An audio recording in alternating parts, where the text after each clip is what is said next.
बहुत समय पहले की बात है। ईरान का राजा खुसरो बहुत बुद्धिमान और न्यायप्रिय था। वह रात में भेष बदलकर अपने शहर के हालात देखने निकलता था ताकि उसे पता चले कि उसके लोग कैसे रह रहे हैं।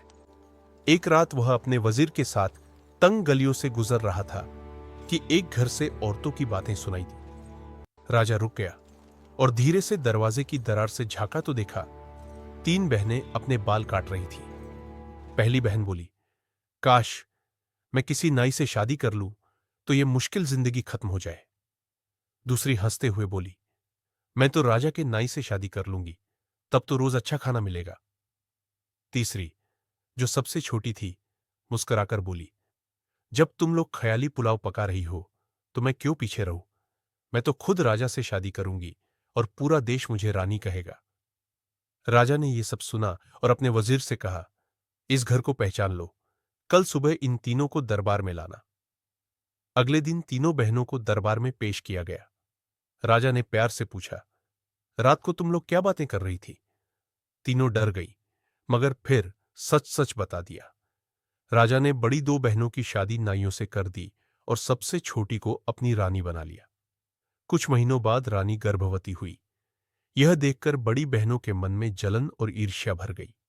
उन्होंने बुरी योजना बनाई। जब रानी ने बच्चे को जन्म दिया तो उन्होंने असली बच्चे को टोकरी में बंद कर दरिया में बहा दिया और रानी की गोद में बिल्ली का बच्चा रख दिया। पूरे महल में खबर फैल गई कि रानी ने बिल्ली का बच्चा जन्मा है। राजा को बहुत गुस्सा आया।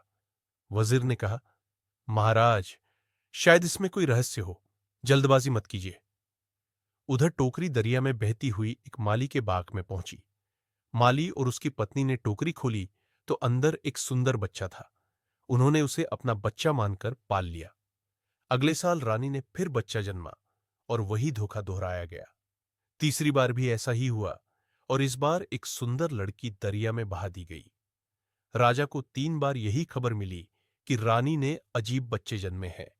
आखिर उसने गुस्से में रानी को कैद करा दिया और शहर की मस्जिद के दरवाजे के पास रखवा दिया ताकि लोग उसके चेहरे पर थूकें। जो कोई ऐसा न करे उसे सजा दी जाती थी। धीरे धीरे लोगों को राजा की यह सजा अन्यायपूर्ण लगने लगी। उधर माली के घर तीनों बच्चे बड़े हुए। 2 बेटे, बहमन और परवेज, और एक बेटी, परिजात। तीनों बहुत होशियार, नेकदिल और सुंदर थे। माली और उसकी बीवी ने उन्हें प्यार से पाला।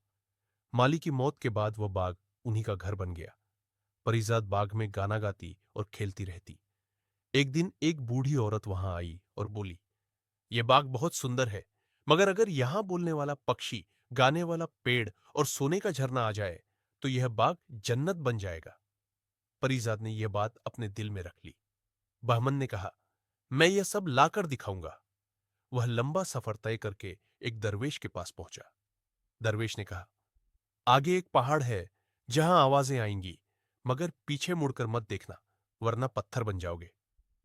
बहमन ने हिम्मत से चलना शुरू किया, मगर डरावनी आवाज सुनकर पीछे मुड़ गया और तुरंत पत्थर बन गया। भाई के न लौटने पर परवेज निकला, लेकिन वह भी उसी गलती में फंस गया और पत्थर बन गया। जब परिजात को अपने भाइयों की चिंता हुई तो उसने मर्द का भेष बनाया, कानों में रुई भरी और उसी पहाड़ की ओर चल पड़ी। दरवेश ने कहा, तू सफल होगी क्योंकि तू बुद्धि से काम ले रही है। परिजात ने पहाड़ पार किया, आवाजें नहीं सुनी और ऊपर पहुंच गई। वहां उसे एक पिंजरे में बोलने वाला पक्षी मिला। पेड़ की शाख और सोने का पानी भरा झरना भी मिल गया। पक्षी ने कहा, इन पत्थरों पर यह पानी डालो, सब जिंदा हो जाएंगे। उसने पहले बहमन पर पानी डाला, वह जिंदा हो गया। फिर परवेश पर डाला, वह भी लौट आया। फिर उन्होंने सब पत्थर बने लोगों पर पानी डाला और सब जिंदा हो गए। तीनों भाई बहन घर लौट आए। उन्होंने पेड़ की शाख रोपी, झरना खोला और पक्षी को आजाद किया। अगले ही दिन पेड़ गाने लगा, झरना सोने जैसा चमकने लगा और पक्षी बोलने लगा। पूरा शहर यह देख हैरान रह गया। एक दिन राजा शिकार पर आया और इन तीनों से मिला। उन्हें देख उसका दिल पिघल गया। बहमन और परवेज ने राजा को अपने घर आमंत्रित किया।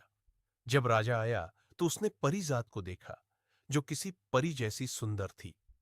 पक्षी ने ऊंची आवाज में कहा, हे राजा, ये वही बच्चे हैं जिन्हें तुम्हारी ईर्ष्यालु बहनों ने दरिया में बहा दिया था। तुम्हारी रानी अब भी कैद में इंतजार कर रही है। राजा ये सुनकर कांप उठा। उसकी आंखों में आंसू भर आए। उसने तुरंत रानी को रिहा कराया, उसे इज्जत से वापस महल में बुलाया और अपनी गलती पर शर्मिंदा हुआ। उसने दोनों ईर्ष्यालु बहनों को सजा दी और पूरे राज्य में ऐलान किया कि सच और भलाई कभी हार नहीं सकती।